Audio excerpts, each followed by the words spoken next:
Hey, thank you, everybody. I'd first like to thank everyone involved with the Bristol Hall of Fame. Your dedication to years of commitment and service is commendable. I also want to send out a thanks to my cousins who were here tonight, Karen and Frank Ventrella. And they were helpful with my recognition, and everyone who was involved in putting together such a remarkable evening. In 2013, as you were told, I was received into the Northeast Regional Hall of Fame. Then in 2015, into the National Hall of Fame. That was total recognition by my peers and fellow competitors. But to be included in the Bristol Hall of Fame amongst so many talented and exceptional individuals from my home city and to hear their stories is truly amazing and an honor and gratifying. I would also like to congratulate all the other recipients here tonight and all the past recipients of this award. For those who do not know my story, I will give you a brief summary. I started as a ballerina, studying in New York, London, and was fortunate to perform on various TV shows like the Howdy Doody Show, the youngest to ever perform on the Queen Mary. I also remember performing in the Bristol OM shows, which I don't know still exist. My father brought me home a pair of skates, though, on my 13th birthday, and I saw that skaters could do more than just dance. They could fly. So I told him to sign me up for lessons. I continued to dance, but by the age of 15, I had already won a number of state, regional, and national titles. While I sat watching Senior Ladies Figure event, said to my mother, "I'll say I'm good when I win that event 3 years in a row."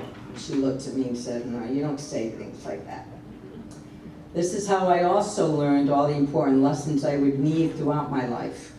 The only way you learn these is through pursuing any endeavor with complete passion.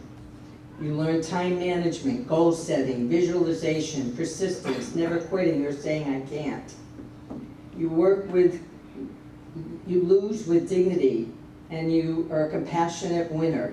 You respect those you work with and compete against.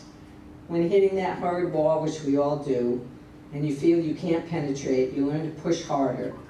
Those are just a few of the reasons why our parents support their children in all kinds of activities. Without my parents' sacrifices, I would not have been able to accomplish what I did. I learned a lot from them that I passed on to my 4 children.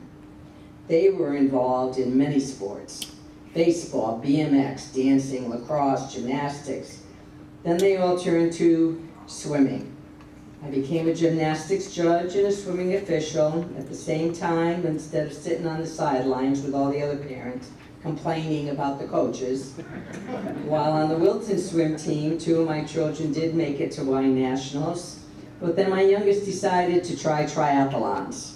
He made 3 junior world teams and then turned pro.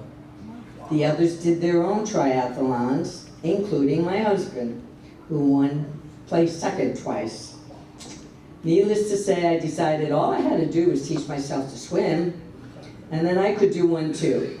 So while on a training ride with my son, I had a freak crash and was immediately totally paralyzed from the neck down. My husband was told I would never walk again, which he never told me. So I took all that I had learned through all the skating and the sports and applied to my new challenge. It was harder than anything I ever had to accomplish before. But with my family putting a t-shirt on the wall of my hospital room, which read, "A goodie will never say die," I went to work. So my Christmas gift to my family that year was to take my first steps. With all their encouragement, help, and endless care, I succeeded in walking. A year later, I walked into that doctor's office, and much to his surprise, he couldn't figure out why.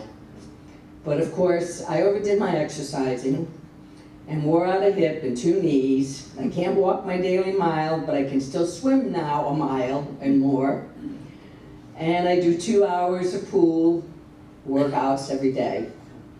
Thanks to my family, I walked my daughter down the aisle, danced with my sons at their weddings, and through all of this by my side for 54 years, my husband, who just did skydiving with his granddaughter at 81 years old. So being paralyzed never has to stop you. It just pushes you harder. So thank you, Lou, and thank you for everybody here and for the Bristol Hall of Fame. This is such a great honor. Better than anything you could ever expect. Thank you all.